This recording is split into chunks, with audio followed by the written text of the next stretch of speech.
There's been a noise in every story. It's a sudden unexpected noise. Yeah, I don't actually want to joke around too much in this episode because it's really quite a sad story. Dun dun dun! Welcome back to another episode of Stories in a Teacup. I'm Christina, I'm your host, and I'm looking forward to another fun-filled story that I have not read. This is a cold read, which means I have not read this before. I'm not familiar with the story. I don't even really know what it's about. The way that I got it was I use story cubes that I share with my lovely writers. Story cubes are dice with images, pictograms, icons. The goal is to weave in as many of those pictograms as you can as you weave the story. In this case, Celine has done, I'm sure, a fantastic job creating a beautiful story. It's actually quite a few pages, so we'll see. And today's tea is another cup of Butterscotch Caramel Toffee. I really like this tea. It's very warming for the winter, well, fall months. And that's why I just made another cup of it. I do have a number of fruity teas that are more interesting for the summer and spring. I'll bring them on in one of the future episodes. Yum. All right, let's get started. Stories in a teacup. Existing, but not living. It's depressing. Mary was strolling across the meadow, wearing her brand new white shoes, the moon hanging low. She heard an owl in the distance. The trees and her hair both swayed in the breeze. Mary could only find peace when she was in contact with the earth, with a cool breeze ruffling her hair. Mary relished the feeling of intimacy when she felt fingers encircling hers. A tiny beetle flew onto her finger as she prepared to speak, softly walking from one finger to another. As it departed, Mary realized that she desired that as well, walking, running, or flying away to a place where she might be free whenever she wanted to. I should mention, I'm German.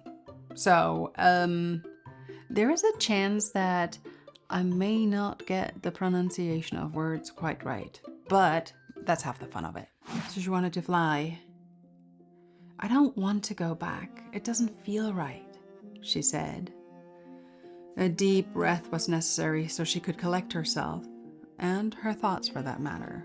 I don't think you can choose such things, the girl next to her said. Mary looked up, gazing at the light of the moon shining on the girl's face. Their hands were slowly connecting together, lifting up, foreheads against each other. Mary felt the warmth in her heart when she was with her. She felt the warmth of their foreheads together as their fingertips were freezing. "I'm sorry, Lily. I wished I could stay," Mary said to her. A deep breath was taken by Lily. If only real air, if only air really filled her lungs. A slight noise made Mary shake, and the girl she saw in front of her turned into tiny bits of dust. The tree stopped moving, and her hair was as still as it could be. Lily? Okay. I mean, when we started out, I thought Mary was by herself. Was Lily maybe the beetle? No, the beetle flew away.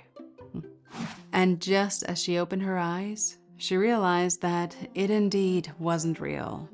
Every morning as she woke up, she felt a heavy pressure in her mind as she ran her hands over her face. Is seeing what she wants every night and realizing it isn't real really how she wants to live? She had convinced herself that it was real, but she knew in the deepest place in her heart that it wasn't, that what she felt was just a feeling. She leaned back onto her arms as she viewed her empty room, wondering how long the boxes had been sitting on the dusty floorboards. She tried to step out of bed with her eyes focusing. She tried to step out of bed with her eyes focusing on the floor. When she touched the ground, she felt the dust and crumbs glued to her feet. As she got out of her bed, she walked to her closet, which was conveniently next to her bed.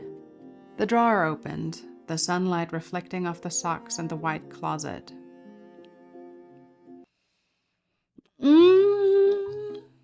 My socks don't reflect, but maybe it's those socks that have like shiny threads woven through them. You know, those like silver or gold threads, like fake gold. Could be. Or maybe she's a princess and her socks are made of pure silver. Who knows? She determined that some green socks might fit with the little snakes on them.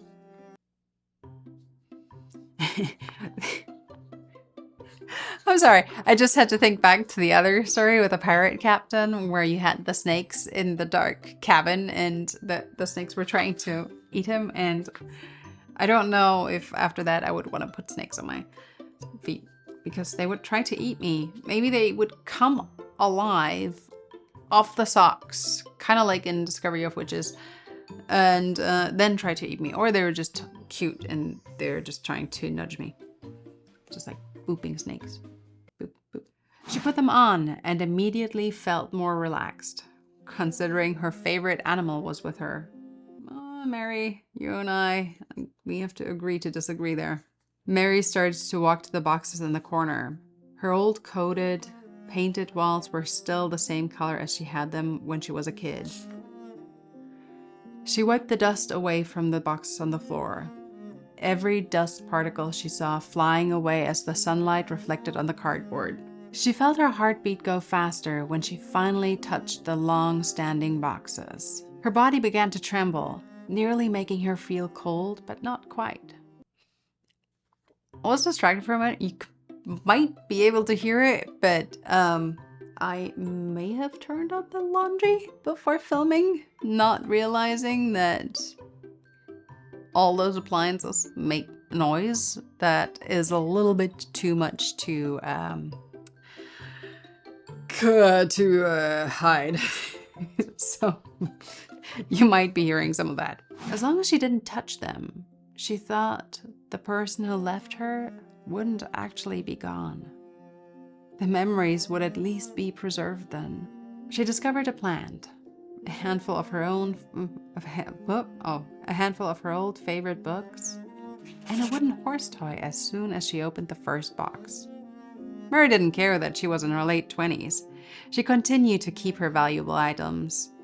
It was a beautifully self-carved horse that was once bought on the market. Oh, hand-carved. The same wooden horse had been bought for her by Lily. The same Lily she had spent her life with ever since she was 15. Was the same Lily she had seen in her dreams. Mary felt her heartbeat increase even more. How could she have touched the items that weren't even hers? Her mind was spinning. She had to accept the reality that her best friend had passed, but how could she accept it after fighting against it for 8 months? The unread mail that piled outside her door and the dust that built throughout her empty house had all been returned. Her dreams weren't made up. They were true. She fought tooth and nail to escape reality, but how could they suddenly arrive now after all this time? She felt her fingers tremble and a teardrop fall onto the dry cardboard. Yet, she wasn't sad. Mary was unbothered by the boxes in her room, or the fact that she was unable to care for herself. She felt herself become angry because of the person she was becoming. The one that would leave her friends unread. Unread? Unread? Not sure. The one that would leave her friends unread or unread? R-E-A-D. What do you think? Let me know in the comments. The kind of person that couldn't eat what she wanted because how can she enjoy the things Lily couldn't enjoy anymore? She was the type of person who preferred to throw her life away in bed rather than spend time with those who would soon leave her as well. What was even the point in doing things if that person would leave just like Lily had left her? Tears were falling onto the wooden horse on her knees as she clenched her hands onto the cardboard. Mary moved away in a state of shock when she heard a noise coming from the same box that she had opened. There's a theme here, I feel like. There's been a noise in every story. It's a sudden unexpected noise. Dun dun dun! Pew! The final teardrop slid down her cheek, widening her eyes. She couldn't believe what she'd heard.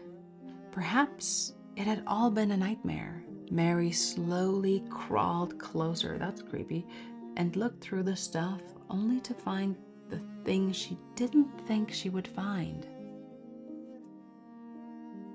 "Lily?" Mary said in a soft voice. "Hello?" A voice came from underneath. "Mary, are you there? Mary?" The voice cut off. Mary kept searching until she discovered a small robot that shined as though it were made of pure silver. 3 buttons, 2 red and 1 green, were located on the chest. In a desperate attempt to hear that voice again, she pressed the buttons in the hopes of hearing what she had previously heard. "Please start working again. I need to hear you again."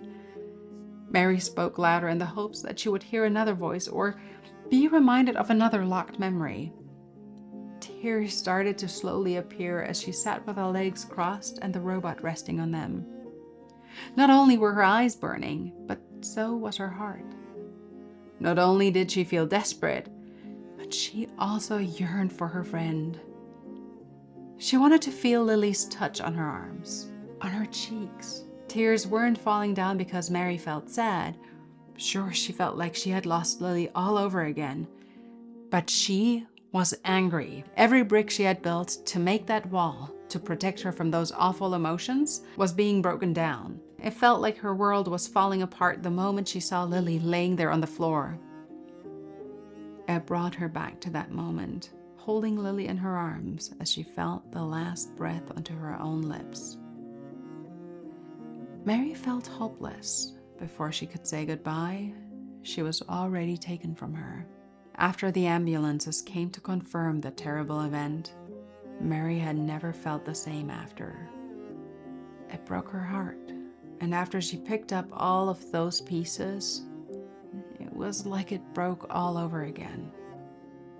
The tears kept falling down and her pajama pants had wet spots all over. Did it matter to Mary at that moment? That even in a moment of sorrow, it still bothered her that her pants got wet by tears? Time had passed. Oh, we've moved on a little bit. Time had passed, and Mary had experienced the 5 stages of grief in a matter of hours. After many tears had passed, she stood up. Her vision was still kind of blurry, but luckily she saw where she was walking. She had already dropped the robot toy on the ground after she found out the thing wasn't going to work. The only thing she took with her was the wooden horse, the one Lily gave to her so many years ago. She held on to it because she knew that even if it couldn't speak, it still held a memory. She walked to her door and entered the hallway. Boxes on the floors as she went down the stairs and towards the kitchen. Pictures on the wall that weren't taken down yet. How could this have happened? 8 months of existing, but not living. This was rough. Yeah, I don't actually want to joke around too much in this episode because it's really quite a sad story. As Mary walked past her front door, there were maybe 20 or more pieces of mail unopened that didn't bother her. Entering the kitchen, she felt the sudden hit of memories. She went towards her television that was on a TV table. Under it was a big music player that clearly hadn't been touched in a long time. Nowadays, we've got Spotify and either an Echo, like Alexa, or a Google, or a Siri. Unless you've got a vinyl player, like a record player. Then you're cool. She blew onto the speakers as well to get rid of the excess dust she hadn't already wiped away. She pressed a few buttons before placing a CD into the music player.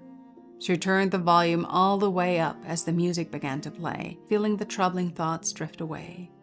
Without any other thoughts than the joyful ones she used to have, there she was, bopping her head to the music. Mary felt peace in her heart, and for a second, for just 1 second, she knew who made her feel happy again. She looked out the window and closed her eyes the moment she realized she wasn't alone anymore. She walked towards her window to see snow fall from the sky.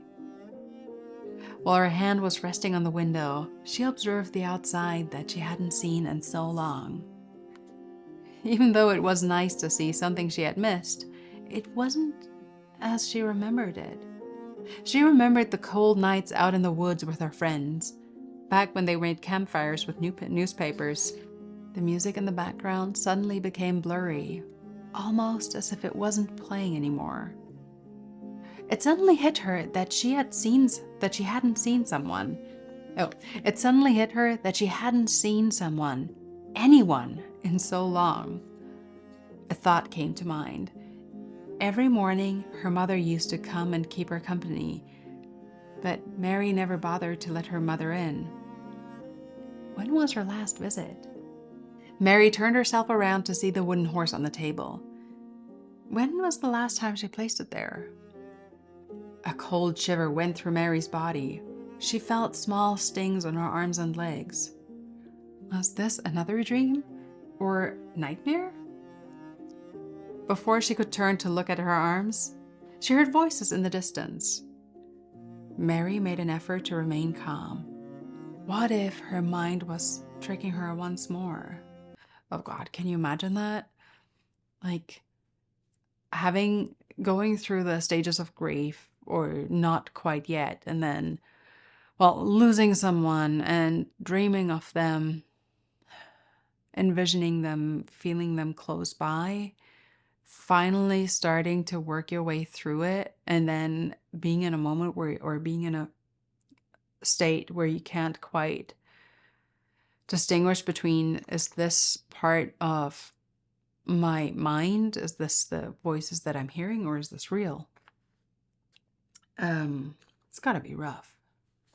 Mary's arms showed drops of blood, but there was no injury, so that's good. Mary kept hearing her name in the distance, but there was no one near her, not that she knew of. She looked away from her arm and walked to her front door, opening it in a hurry. She looked around, her snake socks drenched in snow.